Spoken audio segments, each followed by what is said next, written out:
হচ্ছে আমাদের কুষ্টিয়ার ব্রিজ।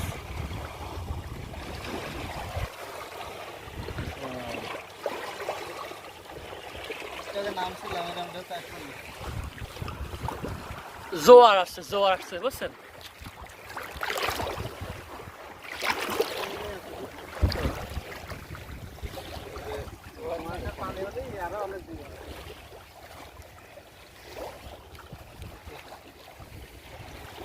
এখানে এসে রাইতে থাকে।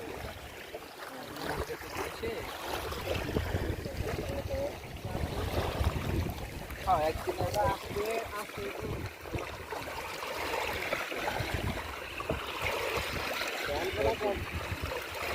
কমপ্লিট করেন।